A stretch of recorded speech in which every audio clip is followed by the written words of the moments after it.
सूरत अल-फातिहा और 11 मरतबा कुल हुवल्लाह शरीफ पढ़िए तो जितने कब्रिस्तान वालों को इसाले सवाब करेंगे उन सबको सवाब मिलेगा और सबके मजमूए के बराबर इस इसाले सवाब करने वालों को भी सवाब मिलेगा।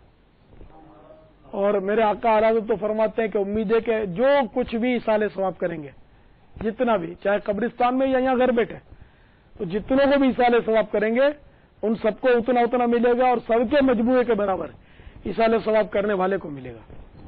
तो इसाले सवाब करने में तो अल्हम्दुलिल्लाह कोई कमी नहीं, रोज करना चाहिए।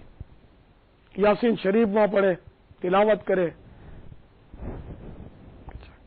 मुमकिन हो तो कुछ देर चुपचाप बैठ जाए कब्रिस्तान में और इन कब्रों के हालात पर गौर करें कि ये कब्रें, किसी में जन्नत का बाग होगा, किसी में जहन्नम का गड़ा होगा, क्या बीत रही होगी।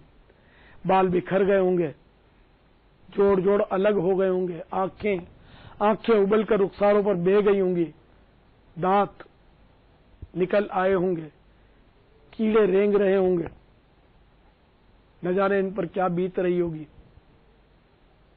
मेरे आका, मेरे मुर्शिद सरकार गौसे पाक रहमतुल्लाह ताला अलैह फरमाते हैं, इन टूटी फूटी कब्रों को देखकर इबरत पकड़ कैसे कैसे हसीनों की मिट्टी पलीद हो रही है, तो वहां इबरत हासिल करें। ये नहीं कि हंस बोल कर, कह के, मार कर और धूम धड़क्का करके आ गए, नहीं।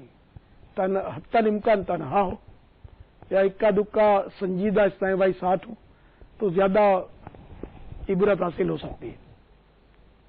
हुजूम के साथ इबरत कुछ मुनासबत से हुजूम के कम हो जाएगी और जिनका बहरहाल दिल जिंदा हो उनको हुजूम में भी इबरत मिलेगी।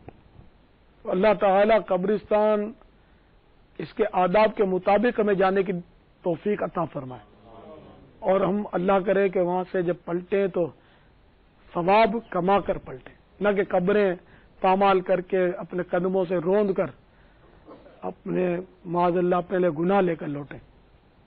जब जनाजे में भी जाएं तो कब्रिस्तान में तदफीन हो रही हो तो रिसाला उसकी मुनासबत से वहां के उससे दर्स वगैरह दें, रिसाले तकसीम करें, VCD कैसेटें वगैरह बांटें, इंफरादी कोशिश करें कि मौत सामने वो जो कब्रिस्तान का एक मंजर होता है तो वहां शायद ज्यादा इबरत हासिल हो।